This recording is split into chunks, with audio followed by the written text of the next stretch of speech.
আহলে বাইতের প্রতিজন সদস্য আমাদের জন্য পথ প্রদর্শক। আমাদেরকে তারা পথ প্রদর্শন করেছেন এবং তাদের দেখানো পথে চলার মধ্যে আমাদের জন্য রয়েছে হেদায়েত। এর বিপরীতে চলতে গেলে আমাদের জন্য গুমরাহি এবং পথভ্রষ্টতা।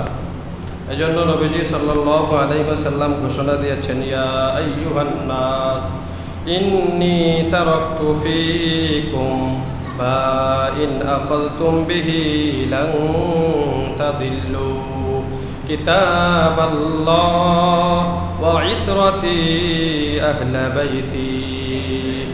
তিরমিজি শরীফের মধ্যে এসেছে, নবীজি সাল্লাল্লাহু আলাইহি ওয়াসাল্লাম বলেন, হে মানব সকল শোনো, আমি তোমাদের মাঝে দুটি বস্তু রেখে যাচ্ছি, এগুলো তোমরা আঁকড়ে ধরবা, তাহলে তোমরা কখনো পথ হারাবে না, পথভ্রষ্ট হবা না।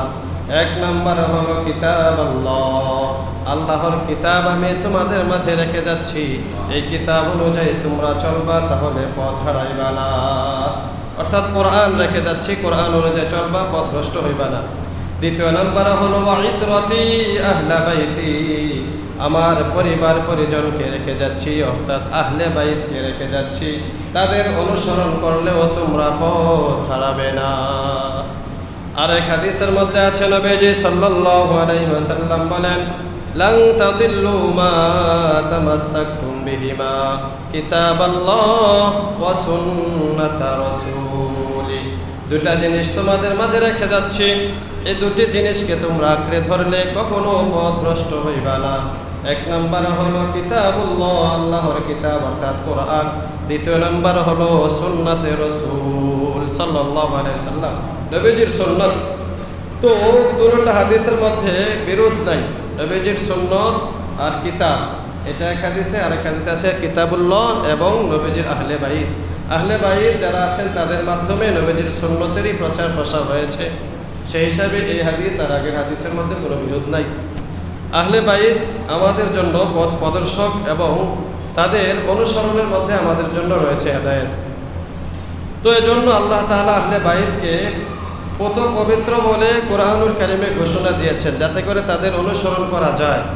সূরা আহজাবের 33 নম্বর আয়াতে রব্বুল আলামিন বলেন, ইন্নামা ইউরিদুল্লাহ লিইউযহিবা আনকুমুর রিজসা আহলাল বাইত ওয়া ইউতাহহিরাকুম তাতহীরা। রব্বুল আলামিন বলেন, হে আহলে বাইত, আল্লাহ তাআলা কেবল তোমাদেরকে পুত পবিত্র করতে চাচ্ছেন। তোমরা যেন পুত পবিত্র থাকো, তোমাদের চরিত্রের মধ্যে যেন কোনো দাগ না থাকে, তোমরা যেন কলুষিত না হও, কারণ তোমাদের অনুসরণের মধ্যে রয়েছে হেদায়েত। তাহলে আমরা বুঝতে পারলাম নবীজির পরিবার পরিজন তাদের অনুসরণ আমাদের জরুরি, তাদের জীবনী সম্পর্কে জানাটাও জরুরি। তো নবীজি সাল্লাল্লাহু আলাইহি ওয়াসাল্লামের সন্তানাদি ছিল 7 জন। 4 জন ছিল কন্যা সন্তান আর 3 জন ছিলেন মেয়ে সন্তান। 3 জন ছেলে আর 4 জন কন্যা। 3 জন ছেলের মধ্যে ছিলেন আব্দুল্লাহ, একজনের নাম, আরেকজনের নাম ছিল কাসেম, আরেকজনের নাম হলো ইব্রাহিম। তো কাসেম, আব্দুল্লাহ, ইব্রাহিম। আব্দুল্লাহকে তাহেরও বলা হতো, তৈয়্যিবও বলা হতো। এরপরে মেয়ে সন্তানদের মধ্যে ছিলেন হযরত রুকাইয়া রাদিয়াল্লাহু তাআলা আনহা, তারপরে উম্মে কুলসুম রাদিয়াল্লাহু তাআলা আনহা, যায়নাব রাদিয়াল্লাহু তাআলা আনহা। সর্বশেষ কন্যা ছিলেন হযরত ফাতিমা রাদিয়াল্লাহু তাআলা আনহা। যায়নাব, রুকাইয়া, উম্মে কুলসুম, ফাতিমা রাদিয়াল্লাহু তাআলা আনহুন্না। এই 4 জন মেয়ে, এর মধ্যে নবীজির সবচেয়ে আদরের ছিল ছোট মেয়ে হযরত ফাতিমা রাদিয়াল্লাহু তাআলা আনহা। স্বভাবত সব সন্তানদেরকে মা বাবার আদর করে থাকেন, কিন্তু কোনো কোনো সন্তানের প্রতি একটু বেশি ঝোঁক থাকতে পারে, তার বিভিন্ন আচার আচরণের কারণে, তার খেদমতের কারণে, তার চলাচলতির কারণে। এটা কোনো বেইনসাফি না। বেইনসাফি হলো কোনো ক্ষেত্রে কোনো কাউকে কম দেওয়া, কাউকে বেশি দেওয়া, এটা হলো বেইনসাফি। আর ভালোবাসার বিষয় যেটা, এটা অন্তরের বিষয়, এটা মানুষের হাত নাই। এটা কারো প্রতি ভালোবাসা বেশি হতে পারে, কারো প্রতি কম হতে পারে। ইচ্ছা করে জোরপূর্বক ভালোবাসা হয় না। মনে করেন যে আমি তার সাথে ভালোবাসার সম্পর্ক করব, জোর কইরা, এটা সম্ভব না। অন্তরে টান হইতে হবে। অন্তরটা কখন কার প্রতি ঝুঁকে যায়, এটা মানুষের হাত নাই। মানুষ এখানে জোর করে কিছু করতে পারে না। সেই হিসাবে নবীজি সাল্লাল্লাহু আলাইহি ওয়াসাল্লাম সব সন্তানকেই বেশি আদর করতেন, সবাই করে যে টুকরা ছিল। কিন্তু ফাতেমা রাদিয়াল্লাহু তাআলা আনহা চলাচলতি এবং কথাবার্তা, আচার আচরণ, খেদমত, এই সব বিবেচনায় নবীজির একটু ঝোঁক বেশি ছিল ফাতেমার দিকে। তো ফাতেমা রাদিয়াল্লাহু তাআলা আনহার জন্ম হয়েছে নবীজি সাল্লাল্লাহু আলাইহি সাল্লামের যখন 35 বছর, নবীজি তো 25 বছর বয়সে বিবাহ করেছেন, তো 35তম বছর তখন কাবা শরীফেরও পুনর্নির্মাণ হয়েছিল। কুরাইশরা কাজ করেছিল কাবা শরীফ নতুন করে এটাকে পুনর্নির্মাণ করতেছিল। আর নবীজি সাল্লাল্লাহু আলাইহি সাল্লাম প্রকাশ্যে নবুয়ত প্রকাশ পেয়েছিল 40 বছরে। নবীজি সাল্লাল্লাহু আলাইহি সাল্লাম তো আল্লাহর পক্ষ থেকে আগ থেকেই নবী হিসেবে মনোনীত, কিন্তু এটা আরববাসীর মাঝে প্রকাশ্যে ঘোষণা অর্থাৎ ওহী নাজিল হয়েছিল 40তম বছরে। তো এই ওহী নাজিলের 5 বছর আগে হযরত ফাতেমা রাদিয়াল্লাহু তাআলা আনহা জন্মগ্রহণ করেছেন। তখন নবীজি সাল্লাল্লাহু আলাইহি সাল্লামের অবস্থা খুব শোচনীয় ছিল, দুঃখের অবস্থা ছিল। কারণ 5 বছর পরে যখন নবুয়ত প্রকাশ পেল, তখন থেকে কাফেররা কষ্ট দিতে লাগলো, নবীজিকে সীমাহীন কষ্ট দিতে লাগলো। তো ফাতেমা রাদিয়াল্লাহু তাআলা আনহা তখন 5 বছরের শিশু ছিলেন। এরপরে 6, 7, 8 বছর এই বয়সগুলোতে শিশুদের বয়স যেটা থাকে, এ সময় উনি ওনার বাবা নবীজি সাল্লাল্লাহু আলাইহি সাল্লামের কষ্টগুলো নিজ চোখে দেখেছেন। তো এজন্য উনি নবীজি সাল্লাল্লাহু আলাইহি সাল্লামকে এই কষ্টগুলো দেখে সবচেয়ে বেশি কষ্ট পাইতেন ফাতেমা রাদিয়াল্লাহু তাআলা আনহা। নবীজি সাল্লাল্লাহু আলাইহি সাল্লামের কষ্ট ওনার সহ্য হতো না।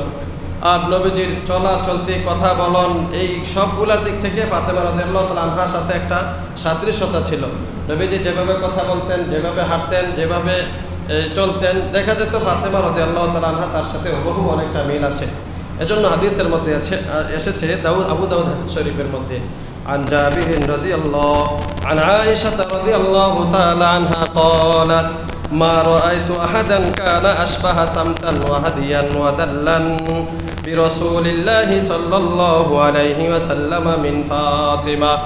নবীজির একজন স্ত্রী হযরত আয়েশা রাদিয়াল্লাহু তাআলা আনহা বলেন, নবীজির কন্যা ফাতেমা রাদিয়াল্লাহু তাআলা আনহা নবীজি সাল্লাল্লাহু আলাইহি ওয়াসাল্লামের সাথে চাল চলন, কথাবার্তা, বলন সব দিক দিয়ে যেমনটা মিল ছিল, এরকম মিল আমি আর কাউকে দেখি নাই।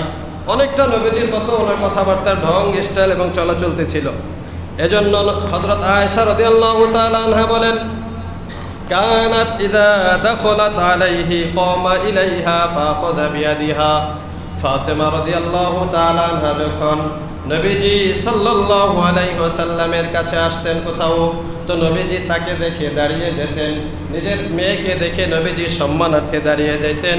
দাঁড়ায়া ফাতেমা রাদিয়াল্লাহু তাআলা আনহার হাত ধরতেন, হাত ধরে ওয়া আজলাসাহা ফি মাজলিসিহি, নবীজি যেখানে বসা থাকতেন সেই জায়গায় হযরত ফাতেমা রাদিয়াল্লাহু তাআলা আনহাকে বসাতেন। সুবহানাল্লাহ, কি পরিমাণ ভালোবাসাটা ছিল। নবীজি জায়গা থেকে উঠে যাইতেন, ফাতেমাকে বসাতেন।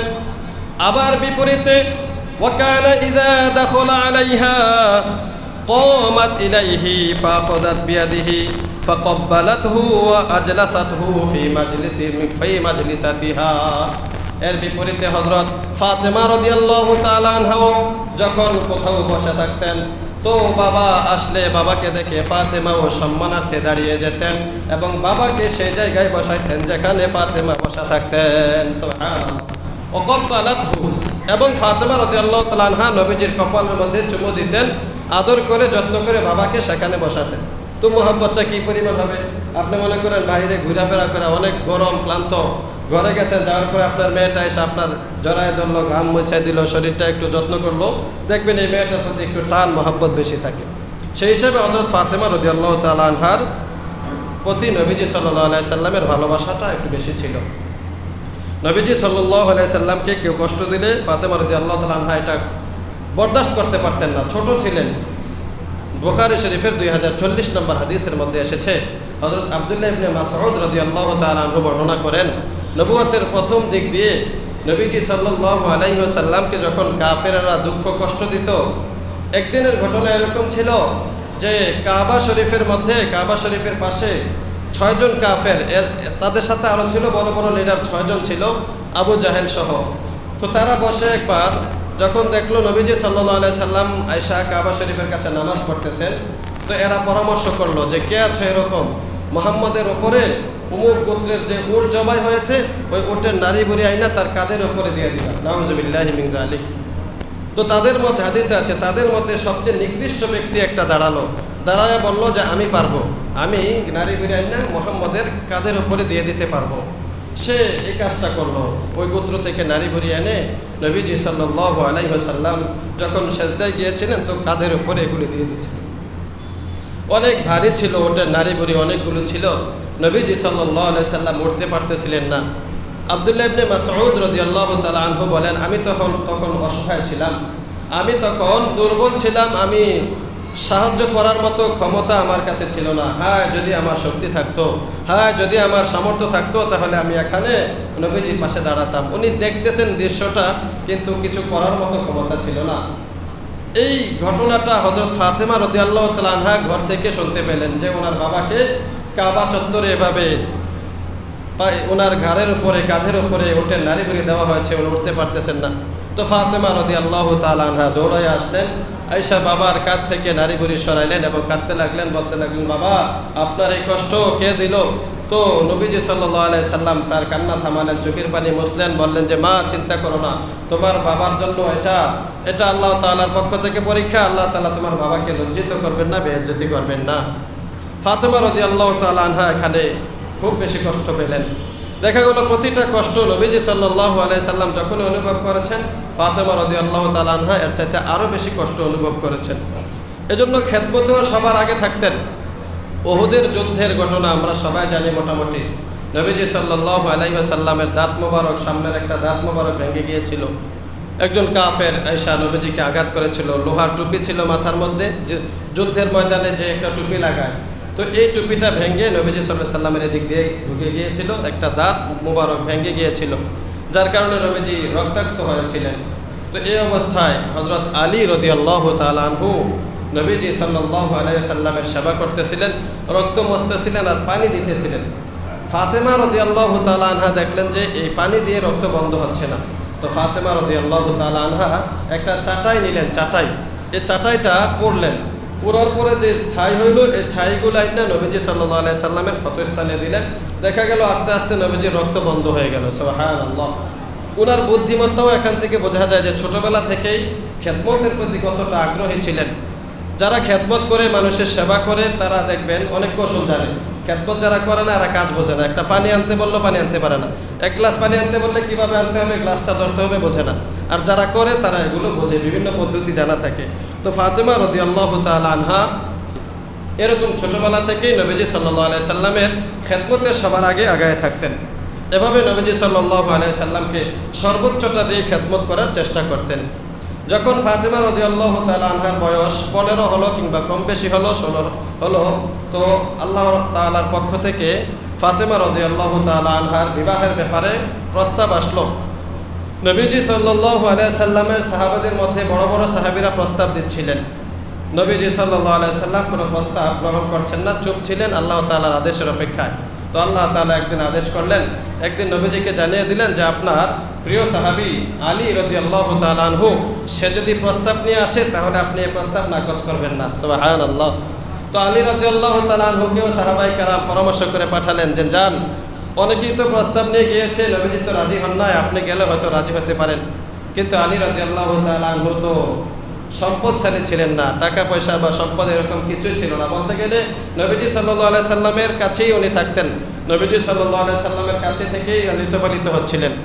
ওনার বাবা আবু তালেব নবীজিকে কত কষ্ট করে লালন পালন করেছিলেন।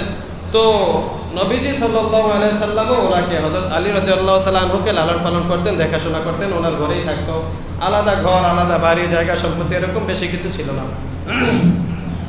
আলী রাদিয়াল্লাহু তাআলা আনহু চিন্তা করলেন যে আমি নবীজির কাছে প্রস্তাব নিয়ে যাব, এটা কিভাবে সম্ভব, আমার তো টাকা পয়সা বা ধন দৌলত কিছু নাই।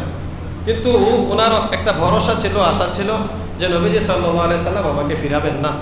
যাই হোক, উনি প্রস্তাব নিয়ে গেলেন, বললেন যে ইয়া রাসূলুল্লাহ, আপনার আদরের কন্যা ফাতেমা রাদিয়াল্লাহু তাআলা আনহার বিবাহের জন্য আমি প্রস্তাব পেশ করছি।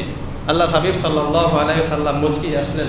মুচকি হাসি দেখে বোঝা গেল যে নবীজি এতে রাজি আছেন। সুবহানাল্লাহ। কিতাবে আছে কাউকে কোনো প্রস্তাব দিলে যদি হাসি দেয় বোঝা যাবে এটার মধ্যে তার সম্মতি আছে।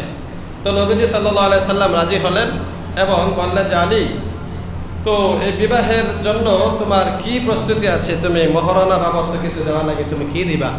আলী রাদিয়াল্লাহু তাআলা আনহু বললেন, ইয়া রাসূলুল্লাহ, আমার কাছে তো দেওয়ার মতো কিছু নাই। তো নবীজি বললেন, আইনা দিরউকা, তোমার ওই লৌহ বর্মটা কোথায়? যেই বর্ম, যুদ্ধের পোশাক, লোহার পোশাক, যেটা পরে তুমি যুদ্ধ করো, সেটা কোথায়? তো আলী রাদিয়াল্লাহু তাআলা আনহু বললেন, এটা তো আছে ইয়া রাসূলুল্লাহ। তো নবীজি বললেন, সেই বর্মটা নিয়ে আসো, তুমি মোহর হিসাবে এটাই দিবা, এর বিনিময়ে আমি ফাতেমাকে তোমার হাতে তুলে দেব। সুবহানাল্লাহ। প্রিয় ভাই, আমরা যারা এখানে আছি বাবারা, আমরা এখানে খেয়াল করা উচিত, একজন দিনদার বা ভালো পাত্র যদি পাওয়া যায়, এত টাকা পয়সা দেখা উচিত না যে তার ধন দৌলত আছে কিনা, খুব বেশি সম্পদ আছে কিনা, এটা দেখা উচিত না। নবীজি পছন্দের পাত্র পাইলেন এবং সেরা পাত্র, এর চেয়ে সেরা আর কেউ ছিল না পাত্র হিসাবে, সবচেয়ে যোগ্য। তো এই জন্য সেখানে তার সম্পত্তি দেখেন নাই, শুধুমাত্র লৌহবর্ম ছিল মোহর হিসাবে একটা নির্ধারণ করা আর কি। তো এই লৌহবর্মটার দাম কত ছিল? এটা বলা হয়ে থাকে 480 দিরহামের মতো ছিল এটার দাম। বর্তমান হিসাব অনুযায়ী 131 ভরি রূপার দাম, কিছু বেশি, 131 ভরি থেকে কিছু বেশি। এটাকে আমরা মহরে ফাতিমি হিসাবে জেনে থাকি। এই 131 ভরি রূপার দাম যেটা, এটাকে বর্তমানে আমরা মহরে ফাতিমি ধরে থাকি। এটা বরকতময় একটা মহর, জরুরি না। জরুরি হলো বিবাহের সময় প্রয়োজন অনুযায়ী মহর ধরা, যার যতটুকু এই তৌফিক আছে, সামর্থ্য অনুযায়ী মহর ধরা। যেহেতু এটা নবীজি সাল্লাল্লাহু আলাইহি সাল্লামের এই পরামর্শে হয়েছিল, এর মধ্যে একটা বরকত আছে, সেজন্য এটা আমরা অনেকে ধরে থাকি, বিষয়টা খারাপ না। এই 131 ভরি রূপা বর্তমানে দাম অনুযায়ী 3 লক্ষ বা 4 লক্ষ টাকা হতে পারে। বর্তমানে যেহেতু রূপার দাম বেশি, কম বেশি হয়, রূপার দাম বাড়ে কমে, সেই হিসাবে আপনি গুণ দিবেন। এক ভরি রূপার দাম যদি 2000 টাকা হয়, তাহলে 131 গুণ 2000 কত টাকা হয়? যদি 3000 হয়, তাহলে 3000 দিয়ে 131 গুণ দিবেন, তো যত টাকা হয় এটাই মোহরে ফাতিমি ধরা হবে। যাই হোক, এভাবে বিবাহের এই সব কথা প্রস্তুত হলো, বিবাহের জন্য তারিখও নির্ধারণ করা হলো। আলী রাদিয়াল্লাহু তাআলা আনহুর প্রস্তাবে নবীজি রাজি হয়ে হযরত ফাতেমা রাদিয়াল্লাহু তাআলা আনহাকে জানালেন। ফাতেমা রাদিয়াল্লাহু তাআলা আনহাও তখন চুপ ছিলেন এবং হাসি মুখে ছিলেন। এত নবীজি সাল্লাল্লাহু আলাইহি সাল্লাম বুঝতে পারলেন যে না, এটা ফাতেমা রাদিয়াল্লাহু তাআলা এতে সম্মতি আছেন, এজন্য এর বিনিময়ে এখানে বিবাহের কাজ সম্পন্ন হলো। নবীজি সাল্লাল্লাহু আলাইহি সাল্লাম বিবাহ পড়ালেন। বিবাহের সময় নবীজি সাল্লাল্লাহু আলাইহি সাল্লাম উপঢৌকন হিসাবে কিছু দিয়েছিলেন ফাতেমা রাদিয়াল্লাহু তাআলা আনহার সাথে। এটাও আমাদের উচিত মাথায় রাখা এবং এই অনুযায়ী আমল করা। ফাতেমা রাদিয়াল্লাহু তাআলা আনহাকে যখন নবীজি হযরত আলী রাদিয়াল্লাহু তাআলা আনহুর হাতে তুলে দিচ্ছিলেন, তখন কিছু উপঢৌকন দিয়েছিলেন। কিতাবে আছে কি দিয়েছিলেন, তো হাদিসে আছে, জাহাজা রাসূলুল্লাহ সাল্লাল্লাহু আলাইহি ওয়াসাল্লাম ফাতিমাতা ফি খামিলিন ওয়া কিরবাতিন ওয়া বিসাদাতি আদামিন হাসবুহা লিফুল ইযখির। নবীজি সাল্লাল্লাহু আলাইহি ওয়াসাল্লাম বিবাহের উপঢৌকন হিসাবে একটা বিছানা দিলেন, বিছানা তোষক হইতে পারে বা কম্বল হইতে পারে, এরকম একটা বিছানা দিলেন যেটার মধ্যে ঘুমাইতে পারে, এবং চামড়ার বালিশ দিলেন। এই বালিশের মধ্যে পাতা ভর্তি ছিল, এরকম 2টা বালিশ দিলেন। তারপরে বিছানা দিলেন, পানির মশক দিলেন যেটা দিয়ে পানি পান করতে পারে। অন্যান্য হাদিসের মধ্যে আরও কিছু উপঢৌকনের কথা আছে, কলস দিয়েছেন, তারপরে ঘরের মধ্যে আসবাবপত্র মোটামুটি যেগুলো প্রয়োজন হয় এগুলো দিয়ে দিয়েছেন। তো এটার দ্বারা আমরা কি বুঝতে পারলাম? বাবা মা যারা আছে এই বিষয়টাও খেয়াল করা, যখন আমরা কোনো মেয়েকে স্বামীর হাতে তুলে দেব, তো তার প্রয়োজনীয় মাল সামানা সামর্থ্য অনুযায়ী দেওয়ার চেষ্টা করা। আবার স্বামীর পক্ষ থেকে এটার জন্য জোর জবরদস্তিও করা যাবে না। আলী কাররামাল্লাহু ওয়াজহা উনি কোনো দাবি দাওয়াও পেশ করেন নাই যে আমাকে এগুলো দিতে হবে, এটা উনি যেমন পেশ করেন নাই, তো আমাদেরও এখান থেকে শিক্ষা, কোনো স্বামীরা স্ত্রীর পরিবার থেকে কিছু দাবি দাবা রাখতে পারবে না, পেশ করতে পারবে না যে আমাদের এটা লাগবে। এর বিপরীতে স্ত্রীর বাবার জন্য উচিত উনি প্রয়োজনীয় মাল সামানা যতটুকু পারেন দিয়ে দিবেন। এমন যেন না হয় যে মেয়েটাকে তুলে দিলেন, একটা বিছানাও দিলেন না, বা কিছু দরকার ছিল ঘরের মধ্যে তারপরও দিলেন না, এটাও যেন না হয়, সামর্থ্য থাকলে দেওয়া উচিত। এরপরে আয়েশা রাদিয়াল্লাহু তাআলা আনহার বাসরঘর সাজালেন ফাতেমা রাদিয়াল্লাহু তাআলা আনহার বাসরঘর সাজালেন হযরত আয়েশা এবং উম্মে সালামা রাদিয়াল্লাহু তাআলা আনহা। নবীজির তখন এই 2জন স্ত্রী ছিলেন, তারা হযরত ফাতেমার জন্য বাসরঘর সাজালেন। নবীজির কন্যার জন্য বাসরঘর সাজালেন নবীজির অন্য দুজন স্ত্রী, আয়েশা এবং উম্মে সালামা রাদিয়াল্লাহু তাআলা আনহা। আয়েশা রাদিয়াল্লাহু তাআলা আনহা বলেন, এত সুন্দর বিবাহের অনুষ্ঠান আমি আর কখনো দেখি নাই। খুব সুন্দরভাবে এই বিবাহের অনুষ্ঠানটা হলো। আমরা দুজনে মিলে বিবাহের বাসরঘর সাজালাম, সেখানে একটা পানির পাত্র রাখলাম, কাপড় রাখার জন্য একটা কাঠ রাখলাম, এটার উপরে যেন কাপড় চোপড় রাখা যায়। ঘরটা যেভাবে সাজানো দরকার আমরা সেভাবে সাজিয়ে দিলাম, যেন নবী কন্যা হযরত ফাতেমা রাদিয়াল্লাহু তাআলা আনহাকে নিয়ে হযরত আলী রাদিয়াল্লাহু তাআলা আনহু সুখে শান্তিতে থাকতে পারেন। এভাবে বিবাহের কাজ সম্পন্ন হলো।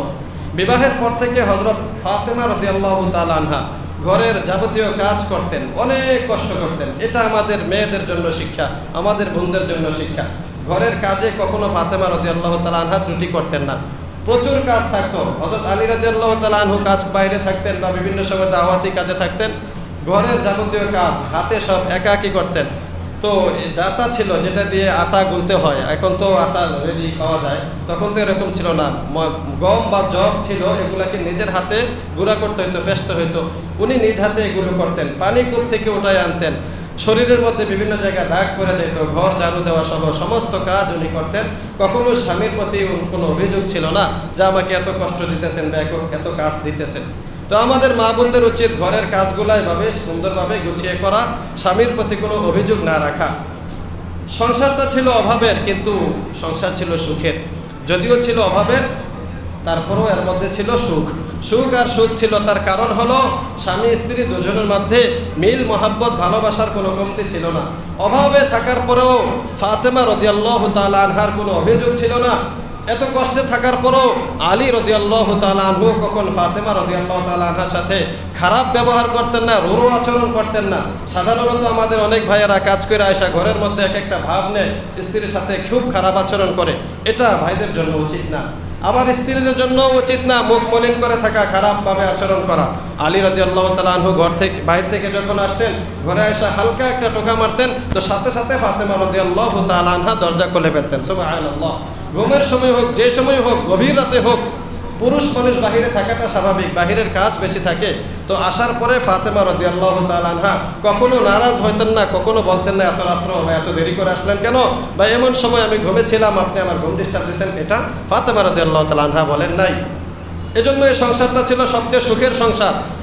যদিও অভাব ছিল, কিন্তু এর মধ্যে এই সংসারের মতো সুখী সংসার আর ছিল না, সবচাইতে সুখের সংসার। তো এখান থেকে আমরা বুঝতে পারলাম সুখ পাওয়ার জন্য টাকা পয়সা ধন দৌলত জরুরি না, বরং সুখ পাওয়ার জন্য জরুরি হলো মিল মহব্বত ভালোবাসা। এজন্য আমাদের ফ্যামিলিগুলো মিল মহব্বত ভালোবাসায় পরিপূর্ণ থাকলে সুখ আসবে ইনশাআল্লাহ। অল্প কামাইয়ের মধ্যেও বরকত হবে, আর যদি মিল মহব্বত না থাকে, কামাই বেশি হইলেও দেখবেন চাহিদা শেষ হয় না, একটার পর একটা লাইগাই থাকে, একটার পর একটা দেওয়াই লাগে।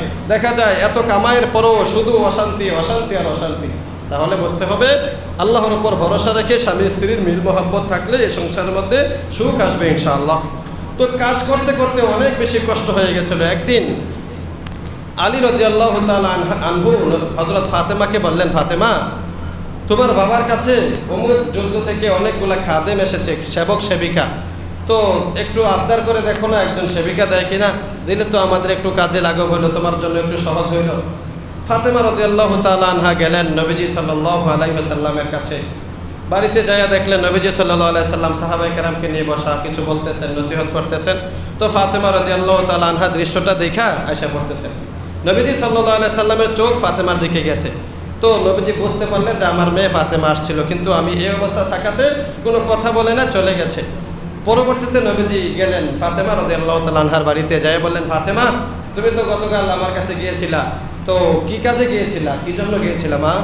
বলে যে বাবা, অনেক কষ্ট হয় কাজ করতে, পানি উঠাইতে, কূপ থেকে পানি উঠাইতে হয়, আটা পেশন করা, বিভিন্ন কাজের অনেক ঝামেলা, কষ্ট হয়। তো শুনলাম আপনার কাছে নাকি অনেক সেবক সেবিকা আসছে, খাদেমা এসেছে, আপনি যদি আমাদেরকে একজন খাদেম দিতেন তাহলে আমাদের কাজে অনেকটা লাঘব হইতো, একটু সহজ হইতো। নবীজি সাল্লাল্লাহু আলাইহি ওয়াসাল্লাম তখন যে উত্তরটা দিয়েছিলেন, এটা আমাদের সকল বাবাদের জানা থাকা উচিত। নবীজি বললেন, মা ফাতেমা, ঘরের কাজ করতেছো কষ্ট করে, সবুর করো, কাজ করতে থাকো, তোমার সেবিকার দরকার নাই। তোমাকে একটা আমল বলে দিই, এই আমলটা তুমি করবা, তাহলে এই সেবিকার চাইতে তোমার জন্য আরো উত্তম হবে। সুবহানাল্লাহ। গিয়েছিলেন দুনিয়ার খাদেমের জন্য, দুনিয়ার একটু সুখ শান্তির জন্য, তো নবীজি আখিরাতের আমল বলে দিলেন। সুবহানাল্লাহ। নবীজি বললেন, ফাতেমা তুমি এবং তোমার স্বামী হযরত আলী তুসাব্বিহানে সালাসিনা সালাসাতা ওয়া সালাসিনা 33 বার সুবহানাল্লাহ পড়বা, ওয়া তাহমিদানে সালাসাতি ওয়া সালাসিনা এবং 33 বার আলহামদুলিল্লাহ পড়বা, ওয়া তুকাব্বিরানিল্লাহ সালাসা ওয়া সালাসিনা এবং আল্লাহ তাআলা তাকবীর অর্থাৎ আল্লাহু আকবার বলবা 34 বার, 34 বার 33 বার সুবহানাল্লাহ, 33 বার আলহামদুলিল্লাহ, 34 বার আল্লাহু আকবার। এটাকে বলা হয় তাসবিহে ফাতিমি। এই তাসবিহে ফাতিমিটা নবীজি সাল্লাল্লাহু আলাইহি সাল্লাম ফাতেমা রাদিয়াল্লাহু তাআলা আনহাকে শিখাইছেন, এজন্য এটার নাম তাসবিহে ফাতিমি। তো নবীজি বললেন, তুমি ঘুমের আগে এই আমলটা করবা, প্রতিদিন ঘুমাতে যাওয়ার আগে এই আমলটা করবা, দেখবা তোমার যত ক্লান্তি ছিল, কষ্ট ছিল, আল্লাহ তাআলা দূর করে দিবেন। সুবহানাল্লাহ। আবার এই আমলটাই আল্লাহ রাসূল সাল্লাল্লাহু আলাইহি সাল্লাম সব উম্মতের জন্য শিখিয়ে দিয়েছেন, প্রতি 5 ওয়াক্ত নামাজের পরে এই আমলটা করা, 33 বার সুবহানাল্লাহ, 33 বার আলহামদুলিল্লাহ, 34 বার আল্লাহু আকবার। পারি না আমরা সবাই এটা? এই আমলটা কত গুরুত্বপূর্ণ আমল, নবীজি মহব্বত করে ফাতেমাকে শিখাইলেন এবং সমস্ত উম্মতকে শিখাই দিলেন। তো এভাবে নবীজি সাল্লাল্লাহু আলাইহি ওয়াসাল্লাম এই আমলগুলো আমাদেরকে শিখাইলেন। এরপরে নবীজি সাল্লাল্লাহু আলাইহি ওয়াসাল্লাম একদিন শুনতে পেলেন হযরত আলী রাদিয়াল্লাহু তাআলা আনহুর কাছে একজন কন্যা বিবাহ দেওয়ার জন্য, এই হাশিমি গোত্রের একজন কন্যাকে বিবাহ দেওয়ার জন্য তারা প্রস্তাব পেশ করতেছে। মানে আলী রাদিয়াল্লাহু তাআলা আনহুর তো বর্তমান স্ত্রী ফাতেমা রাদিয়াল্লাহু তাআলা আনহা, আরও একজন মেয়ের ব্যাপারে আলোচনা চলতেছে, হযরত আলীর কাছে বিবাহ দেওয়া হবে। নবীজি সাল্লাল্লাহু আলাইহি সাল্লাম এটা শুনে অনেক কষ্ট পেলেন। নবীজি বললেন, খুতবার মধ্যে দাঁড়ালেন, শোনো, আমি খবর পেলাম যে আমার মেয়ে ফাতেমা, তার সাথে নাকি আলী আবার অন্য কোনো মেয়েকে গ্রহণ করতে চাচ্ছে। তো শুনে রাখো, লা আযিনতু লাহু, আমি তাকে অনুমতি দিচ্ছি না। লা আযিনতু লাহু, আমি তাকে অনুমতি দিচ্ছি না। লা আযিনতু লাহু, আমি তাকে অনুমতি দিচ্ছি না। কারণ ফাতিমাতু মিন কুদআতুম মিন্নি, ফাতিমা হলো আমার কলিজার টুকরা, আমার কলিজার একটা অংশ। ইউরিবুনি মা আরাবাহা ওয়া ইউযিনি মা আযাহা, যে ফাতেমাকে কষ্ট দিবে, যেটা ফাতেমা যে কারণে কষ্ট পাবে, এরকম কোনো কারণ ঘটলে তো সাথে সাথে আমিও কষ্ট পাই। ফাতেমা কোনো কাজে যদি দুঃখ প্রকাশ করে, ফাতেমা দুঃখ পেলে সেই দুঃখটা আমি মুহাম্মদে পাই। সুবহানাল্লাহ। নবীজি বললেন, এই বিবাহের প্রস্তাবটা আমি মানি না, কারণ আলী রাদিয়াল্লাহু তাআলা আনহু যদি আরও একটা বিবাহ করেন, এই অবস্থা ফাতেমা রাদিয়াল্লাহু তাআলা আনহার সাথে আছেন, পাশাপাশি একসাথে দুনো স্ত্রী বা একাধিক স্ত্রী থাকা, আমাদের বাংলাদেশের অবস্থা তো আমরা জানি, এছাড়া আরব দেশেও রাখার বৈধতা আছে। তারপরেও এই ক্ষেত্রে প্রথম স্ত্রীর একটা কষ্ট আছে না, কষ্টটা যেমনই হোক প্রথম স্ত্রী কষ্টটা পাবেন। তো নবীজি বলেন, ফাতেমা তো আমার কলিজার অংশ, ফাতেমা যদি কষ্ট পায় আমার কলিজার মধ্যে এসে আঘাত লাগবে, তো আমার কলিজায় যার কারণে আঘাত লাগবে তার তো এটা মঙ্গল হবে না, তার জন্য এটা অকল্যাণকর হবে।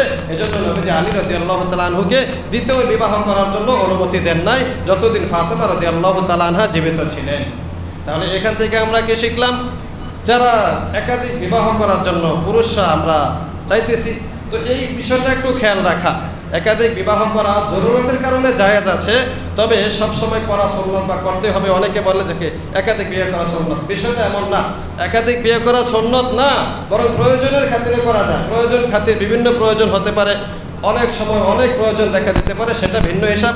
স্বাভাবিক অবস্থায় প্রথম স্ত্রীর প্রতি খেয়াল রাখা জরুরি। এজন্য নবীজি সাল্লাল্লাহু আলাইহি সাল্লাম ফাতেমা রাদিয়াল্লাহু তাআলা আনহার জীবদ্দশায় আলী রাদিয়াল্লাহু তাআলা আনহুকে আর বিবাহ করতে অনুমতি দেন নাই।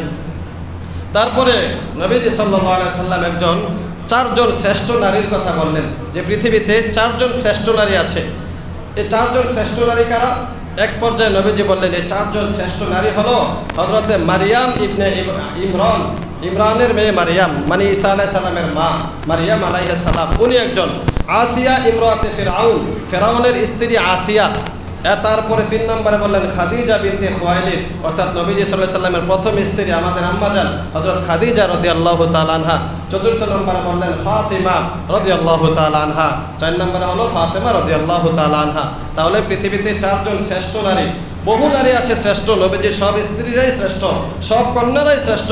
এর মধ্যে বিশেষভাবে 4 জনের নাম বলেছেন। এই 4 জন হলো মারিয়াম আলাইহিস সালাম এবং হযরতে আসিয়া রাদিয়াল্লাহু তাআলা আনহা, তারপরে হলো হযরতে খাদিজা রাদিয়াল্লাহু তাআলা আনহা, এরপরে নবীজির কন্যা ফাতেমা রাদিয়াল্লাহু তাআলা আনহা। এরপরে নবীজি সাল্লাল্লাহু আলাইহি ওয়াসাল্লাম একদিন ফাতেমা রাদিয়াল্লাহু তাআলা আনহার কানে কানে কিছু বললেন।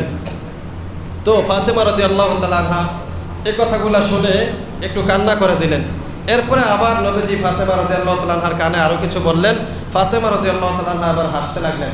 আয়েশা রাদিয়াল্লাহু তাআলা আনহা নবীজির স্ত্রী বললেন, এই দৃশ্যটা আমি দেখলাম, দেখার পরে আমি জিজ্ঞাসা করলাম, মা ফাতেমা, তুমি একবার কাঁদলা আরেকবার হাসলা, কি ছিল ঘটনাটা? নবীজি তোমার সাথে কি বলেছে? তো ফাতেমা রাদিয়াল্লাহু তাআলা আনহা বলেন, আমার বাবা আমাকে বলেছে যে প্রতি বছর জিবরাইল আলাইহিস সালাম একবার আসে রমজান মাসে কোরআন খতম করার জন্য, নবীজিকে কোরআন শোনাইতেন। তো এবছর হযরত জিবরাইল আলাইহিস সালাম দুইবার আসছে, দুইবার আমাকে কোরআন শুনিয়েছে এবং আশা করা যায় অতি শীঘ্রই আমি আল্লাহ তাআলার সাক্ষাতে চলে যাব, মানে আমার দুনিয়া থেকে ওফাতের সময় ঘনিয়ে এসেছে। এই কথাটা শুনে হযরত ফাতেমা রাদিয়াল্লাহু তাআলা আনহা কেঁদে দিলেন, কাঁদতে লাগলেন। দ্বিতীয়বার আবার নবীজি সাল্লাল্লাহু আলাইহি সাল্লাম ফাতেমাকে ডেকে যে কথাটা বলেছিলেন সেটা হলো, ফাতেমা বলেন, আমাকে আমার বাবা কানে নিয়ে বললেন যে ফাতেমা, তুমি কি এতে সন্তুষ্ট না যে আমি দুনিয়াতে যাওয়ার পরে সর্বপ্রথম তুমি আমার সাথে মিলিত হবে এবং তুমি জান্নাতের সর্দারিনী হবে? সুবহানাল্লাহ। নবীজি সাল্লাল্লাহু আলাইহি সাল্লাম বলেছেন, ফাতিমাতু সাইয়্যিদাতু নিসাই আহলিল জান্নাহ, আমার এই কলিজার টুকরা ফাতেমা সে জান্নাতে সমস্ত রমণীদের মধ্যে সর্দারিনী হবে। সুবহানাল্লাহ। তো আয়েশা ফাতেমা রাদিয়াল্লাহু তাআলা আনহা এই কথাটা শুনে একটু হেসে দিলেন যে আমি আমার বাবার সাথে সবার আগে মিলিত হব, মানে আহলে বাইতের মধ্যে সবার আগে নবীজির পরে ইন্তেকাল হয়েছিল হযরত ফাতেমা রাদিয়াল্লাহু তাআলা আনহার, এজন্য তিনি খুশিও হয়েছেন। তো এখান থেকে বোঝা গেল ফাতেমা রাদিয়াল্লাহু তাআলা আনহা জান্নাতের সর্দারিনী এবং জান্নাতের মধ্যে সবচেয়ে শ্রেষ্ঠ নারী হবেন ফাতেমা রাদিয়াল্লাহু তাআলা আনহা। নবীজি সাল্লাল্লাহু আলাইহি সাল্লামের ইন্তেকালের সময় যখন ঘনিয়ে আসলো ওফাতের সময়, ফাতেমা রাদিয়াল্লাহু তাআলা আনহা সামনে বসে খুব বেশি কান্নাকাটি করেছিলেন। আনাস রাদিয়াল্লাহু তাআলা আনহু বলেন, যখন আমরা নবীজিকে দাফন করে আসলাম তো ফাতেমা রাদিয়াল্লাহু তাআলা আনহা বললেন, হে আনাস, তোমরা কিভাবে পারলা যে আল্লাহ নবী সাল্লাল্লাহু আলাইহি ওয়াসাল্লামের দেহ মুবারকের উপরে মাটি দিতে? তোমাদের কি একটুও দয়া হলো না? তোমরা কিভাবে আমার বাবার দেহের উপরে এভাবে মাটি ঢেলে দিলা? এভাবে ফাতেমা রাদিয়াল্লাহু তাআলা আনহা কান্না করতে লাগলেন, অনেক বেশি কষ্ট পেয়েছেন। কাঁদতে কাঁদতে পুরো 6 মাস উনি দুঃখের মধ্যে ছিলেন, খুব কান্না করতেছিলেন, কাজ আর ভালো লাগতেছিল না। ফাতেমা রাদিয়াল্লাহু তাআলা আনহা ঘরের কাজ যতটা মনোযোগ দিয়ে করেছিলেন, নবীজির ইন্তেকালের পরে আর কাজ এরকম করতে পারলেন না। দেখা গেল ঘরের কাজ অগোছালো থাকে, হাসান হোসাইন ছিলেন ছোট্ট, তাদেরকে দেখাশোনা করা, ঘরের কাজ করা, এক্ষেত্রে একটু ত্রুটি দেখা দিল। সব মিলিয়ে উনি আর কাজ করতে পারছিলেন না, বাবার ইন্তেকালের পরে ভেঙে পড়লেন। তখন আসমা বিনতে উনাইস রাদিয়াল্লাহু তাআলা আনহা একজন খাদেমা, উনি আসলেন, উনি আইসা ঘরের কাজ কাম করে দিতেন এবং ফাতেমা রাদিয়াল্লাহু তাআলা আনহাকে সময় দিতেন। এভাবে 6 মাস যখন গেল নবীজির ওফাতের পরে, তখন ফাতেমা রাদিয়াল্লাহু তাআলা আনহারও ইন্তেকাল হয়ে গেল। ফাতেমা রাদিয়াল্লাহু তাআলা আনহা ইন্তেকালের আগ মুহূর্তে হযরত আসমা বিনতে উনাইসকে বললেন, আসমা শোনো, আমার বাবা আমাকে বলে গিয়েছে আমি আমার বাবার কাছে সবার আগে মিলিত হব।